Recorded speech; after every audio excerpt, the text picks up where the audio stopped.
Gempa magnitudo 6,2 mengguncang Aceh. Menimbulkan gempa besar berkekuatan 6 sampai 7 Aceh Barat Daya. Dan sementara itu Selamat pagi, siang, sore, juga malam dimanapun pemirsa berada. Bersama kami, Riki Wijaya dan saya Muda Haliza dari kelompok 10. Kami akan mempresentasikan hasil dari proyek realisasi rancangan kami, yaitu sistem pendeteksi gempa berbasis IoT dengan P3K terkoneksi. Alat ini mampu mendeteksi getaran gempa dan dapat kita pantau secara langsung melalui aplikasi. Kemudian alat ini juga berperan atau bekerjasama seperti sebuah sel dalam telekomunikasi seluler, di mana terdapat beberapa titik untuk pemasangannya dan saling terkoneksi satu sama lain. Alat ini mempunyai kotak P3K yang akan langsung terbuka ketika sensor membaca data dan dinyatakan gempa.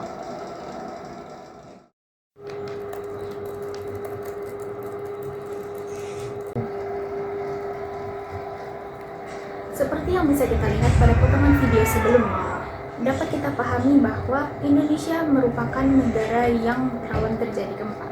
Oleh karena itu, perlu perhatian khusus dari kita. Mari sama-sama kita lihat cuplikan video berikut. Yang saya lihat penanganan sampai saat ini yang paling penting adalah mungkin distribusi kebutuhan pokok untuk para pengungsi dan juga kebutuhan logistik seperti tenda dan juga alat-alat sanitasi dan sebagainya sampai saat ini belum terlalu terdistribusi dengan baik. Dengan adanya urgensi ini yang paling pertama harus dilakukan adalah tentunya tanggap darurat bencana.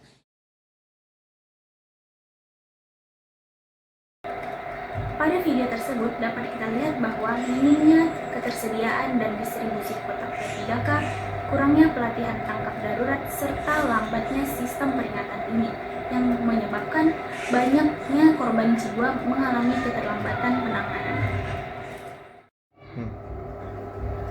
Menanggapi hal tersebut, kami menggagas sebuah ide terhadap inovasi IoT yang dapat mendeteksi gempa secara real-time juga memberikan respon terhadapnya, yaitu sebuah alarm dan konektivitas di beberapa titik yang dapat langsung membuka kotak P3K jika terjadi gempa pada skala tertentu.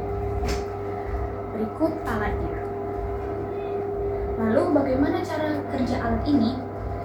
Mari sama-sama kita saksikan demonstrasi dari alat ini. Alat yang kami gunakan menggunakan dua perangkat, yaitu perangkat keras dan juga perangkat lunaknya. Kami menggunakan Wi-Fi sebagai penghubung atau pengkonektivitas antara alat yang kami buat ini, yaitu perangkat kerasnya, dengan cloud server sebagai tempat penyimpanan datanya. Kemudian kami menggunakan Firebase dari Google. Di sini dia sebagai cloud server, tempat penyimpanan data sensor-sensor yang dikirim oleh microcontroller. Kemudian mari saya jelaskan sedikit mengenai komponen-komponen apa saja yang kami gunakan dalam rangkaian kami. Pertama, kami menggunakan ESP32 sebagai microcontroller dari alat kami. Kemudian kami menggunakan sensor MPU6050 yang mempunyai 3 sumbu X, Y, Z, di mana alat ini dapat mengukur perpindahan sudut ataupun kecepatan, maksud saya percepatan, sehingga dapat kita hitung menggunakan rumus delta acceleration, di mana dapat mengkonversinya menjadi sebuah getaran gempa. Kemudian kami juga menggunakan step down mini DC to DC untuk menurunkan tegangan dari 12 volt menjadi 5 volt yang akan masuk ke ESP. Kemudian kami menggunakan dua buah dioda Schottky 1N5819 sebagai pengaman agar tidak terjadi arus balik antara dua sumber daya, yaitu baterai dan juga adaptor. Kemudian kami menggunakan kapasitor 470 mikrofarad sebagai filter dari kedua input tersebut. Kemudian di sini kami menggunakan dua buah baterai 18650 sebagai power supply cadangan apabila adaptor mengalami gangguan listrik. Di sini bisa kita lihat ada 3 terminal yang terhubung ke atas, masuk ke dalam tiang ini, yang kemudian terhubung ke kotak P3K yang ada di sini.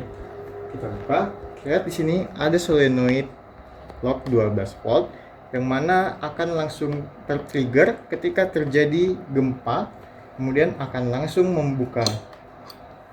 menarik kaitannya ini. Kemudian bisa kita lihat di dalam rangkaian di dalam terdapat sebuah relay optocoupler di sana. Kami menggunakan bagian normally opennya untuk solenoid locknya. Kemudian kami juga menggunakan jack adaptor sebagai penghubung antar adaptor dengan rangkaian yang telah kami buat.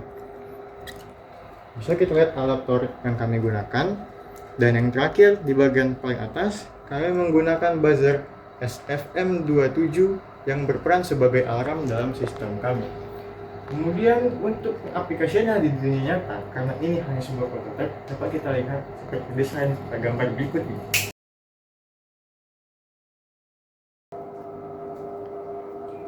Baiklah, kali ini kita masuk ke sesi pengujian di mana kita akan menguji 3 poin. Yang pertama adalah konektivitas microcontroller dengan cloud servernya, yaitu Firebase.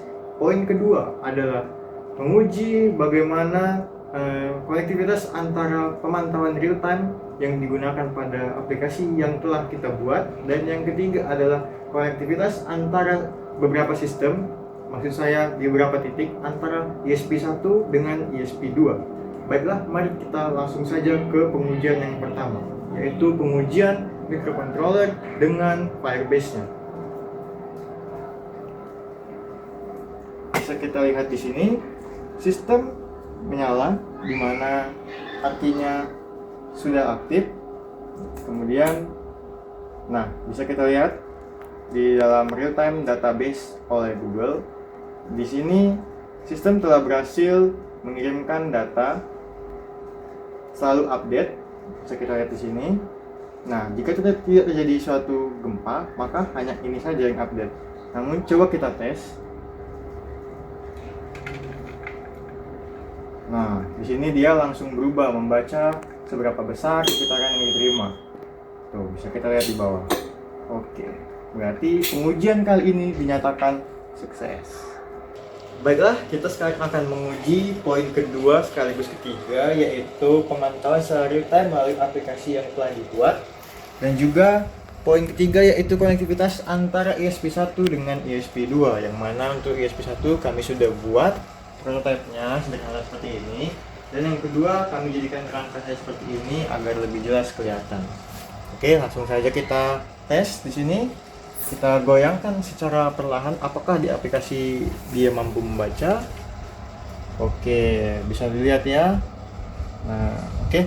Berikutnya, karena tadi itu tidak cukup untuk men-trigger solenoid atau kunci P3K dan alarmnya, for your information, di sini kami membuat agar bisa tertrigger sebagai gempa, yaitu dengan skala Richter di atas 4 dan juga kelas MMI berkisar 6 ke atas.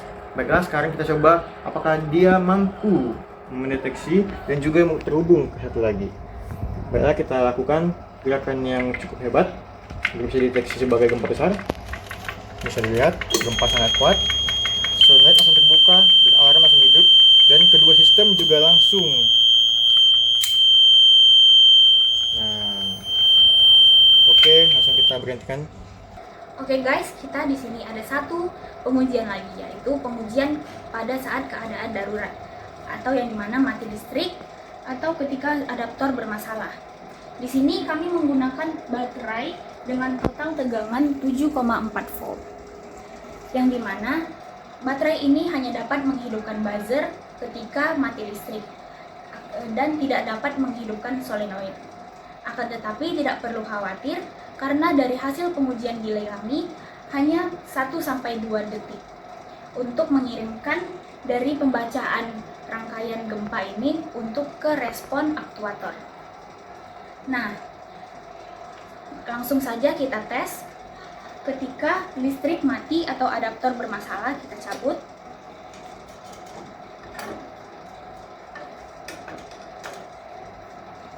Oke, sebelum kita tes, perlu kita ketahui ketika listrik mati maka wifi akan mati, yang dimana rangkaian kita ini atau alat kami ini sangat bergantung dengan wifi untuk mengirim ke cloud dan cloud mengirimkan ke aplikasi.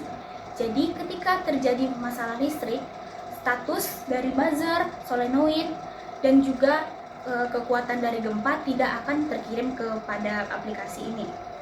Oke, langsung saja kita tes. Adaptor tadi kan sudah kita cabut. Nah, jadi ini dayanya sudah dari baterai. Langsung saja kita lakukan guncangannya. Nah, terdengar tadi buzzer hidup. Oke, coba kita ulangi lagi.